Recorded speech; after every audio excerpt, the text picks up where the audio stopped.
Hello everyone, welcome back to my channel Haimus kitchen. আজকে আপনাদের সামনে একটা মাছের রেসিপি নিয়ে হাজির হয়েছি। আজকে আপনাদের সাথে শেয়ার করব রিঠা মাছের একটা রেসিপি। রিঠা মাছ আমি কিভাবে রান্না করেছিলাম সেই ভিডিওই আজকে শেয়ার করব। আর এই রিঠা মাছ কার কার পছন্দ বা কে কে খেয়েছেন, কিভাবে খেয়েছেন, অবশ্যই আমাকে কমেন্ট বক্সে জানাতে পারেন। যদি আপনাদের কাছে অন্য কোনো রেসিপি জানা থাকে সেটাও আমাকে জানাতে পারেন। ভিউয়ার্স, চলুন তাহলে শুরু করি। তো আজকে আমি একটা রিঠা মাছ নিয়েছি। এই রিঠা মাছটা নদীর রিঠা মাছ। সামুদ্রিক রিঠা মাছও কিন্তু পাওয়া যায়, কিন্তু সেটার থেকে আমার একটা গন্ধ লাগে, তাই সেটা আমার কাছে খেতে ভালো লাগে না।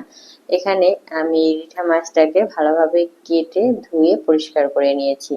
এখন এখানে আমি ব্যবহার করছি হলুদের গুঁড়ো, লবণ,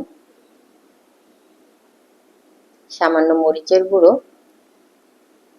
আর দিয়ে দিচ্ছি অল্প একটু সরিষার তেল। সব মাছেই ভাজার আগে মাখানোর সময় একটু তেল ব্যবহার করবেন, দেখবেন মাছগুলো আর ছিটবে না, আর কড়াই থেকে সুন্দরভাবে উঠে আসবে। এখন আমি প্যানে দিয়ে দিচ্ছি সাদা তেল।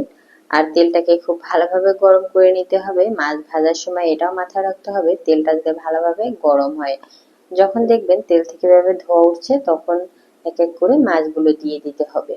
আর এই মাছে যেহেতু কোনো আঁশ নেই, তাই এই মাছগুলো একটু ভয়ের, কারণ এগুলো তেলে দিলে ছিটতে পারে, তাই সাথে সাথে একটা ঢাকনা দিয়ে ঢেকে দিবেন, তাহলে আর ছিটে হাতে পায়ে পড়বে না। তো মাছটাকে কিছু সময় ঢেকে একটু ভেজে নিলাম, তারপরে এটাকে এক পাশ ভেজে নেওয়ার পরে উল্টে নিতে হবে। আর অবশ্যই একটু সাবধানে করবেন, যেহেতু মাছে আঁশ নেই, তাই মাছটা একটু ছিটবেই স্বাভাবিক। আর চুলার আঁচটা যখন ঢাকনাটা তুলবেন তখন একটু লো করে নেবেন, তাহলে একটু কম ছিটবে।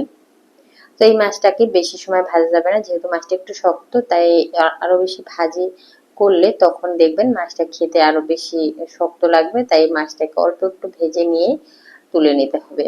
তো সেই একই তেলে আমি কিছুটা আলু এখানে দিয়ে দিলাম, আর আলুর মধ্যে দিয়ে দিচ্ছি সামান্য লবণ আর কিছুটা হলুদের গুঁড়ো। আমি আলুগুলোকে এভাবে করে কেটে নিয়েছি, ভিডিও দেখে বোঝার চেষ্টা করুন। তো হলুদ আর লবণ দিয়ে আলুটাকে আমি ভালোভাবে ভেজে নিব। দুই পাশে হালকা দাগ লাগে এরকম ভাবে আলুটাকে ভেজে নিতে হবে।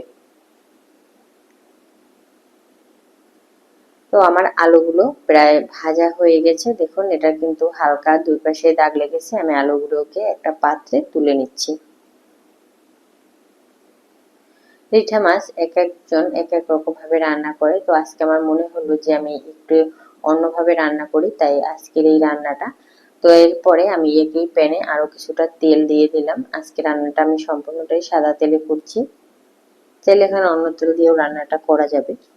তো তেলটা একটু গরম হয়ে এলে এর ভিতরে অ্যাড করছি অল্প একটু আস্ত জিরা, সাথে দুই টুকরা দারচিনি, আর দিয়ে দিচ্ছি দুইটা এলাচ। এই মাছে একটু গরম মশলা ব্যবহার করলে একটু সুন্দর ফ্লেভার আসে। এরপরে এর ভিতরে অ্যাড করলাম ভেজে রাখা আলু। আলুটাকে একটু নেড়েচেড়ে নিয়ে এর ভিতরে অ্যাড করেছি আদা এবং জিরা বাটা। চাইলে এখানে পেঁয়াজ রসুনও ব্যবহার করা যেতে পারে, কিন্তু আমার কাছে মনে হচ্ছে একটু আদা জিরা বাটা দিয়ে রান্নাটা করি, দেখি কেমন লাগে। তো এরপরে আমি হলুদের গুঁড়ো, মরিচের গুঁড়ো দিয়ে দিলাম, সাথে দিয়ে দিচ্ছি স্বাদ মতো লবণ, আর একটু দিয়ে দিলাম ধনিয়ার গুঁড়া। তো সব উপকরণগুলো একটু নেড়ে চেড়ে ভেজে নিতে হবে। কিছু সময় এটাকে ভেজে নেওয়ার পরে যখন দেখবেন মশলাটা খুব ভালোভাবে ভাজা হয়ে গেছে, তখন এর ভিতরে অ্যাড করছি সিমের বীজ। আমি সিমের আটিগুলো সিজনের সময় ছুলে রেখে ডিপে রেখে দিয়েছিলাম। এরপরে এর ভিতরে দিয়ে দিলাম কাঁচামরিচ ৫-৬টা।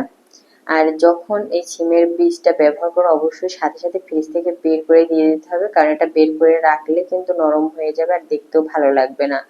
এরপরে এটাকে কিছু সময় ভেজে নিয়ে দিয়ে দিলাম পর্যাপ্ত পরিমাণে জল, যেহেতু আলুটা ভেজে নেওয়া আর সিমের বীজগুলো সিদ্ধ করে রেখে দেওয়া ফ্রিজে ছিল, তো ওই জন্য বেশি জল দেওয়ার দরকার নেই।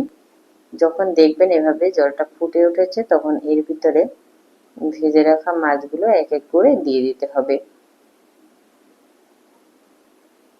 তো মাছটা দেওয়ার পরে কিছু সময় এটাকে রান্না করে নিতে হবে, যতক্ষণ না পর্যন্ত এর ঝোলটা শুকিয়ে আসে। দেখুন এর ঝোলটা কিন্তু শুকিয়ে এসেছে। আর এটার ঝোলটা অনেক বেশি শুকানো যাবে না, তাহলে দেখবেন আবার একেবারে মানে এটা আলু আর সিমের আটিতে টেনে নিয়ে যাবে ঝোলটা। তো একটু বুঝে শুনে ঝোলটা রাখতে হবে। এখন আমি সবশেষে দিয়ে দিয়েছি কিছু ধনিয়া পাতা কুচি আর অল্প একটু ভাজা জিরার গুঁড়া। এখানে ধনিয়া পাতাটা না থাকলে ব্যবহার করার দরকার নেই, আমার কাছে যেহেতু ছিল তাই ব্যবহার করেছি।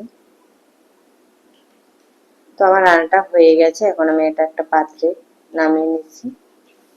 তো ভিউয়ার্স, আজকের এই রেসিপি কেমন লেগেছে অবশ্যই কমেন্ট বক্সে জানাবেন। যদি ভালো লাগে লাইক শেয়ার কমেন্টস করতে ভুলবেন না।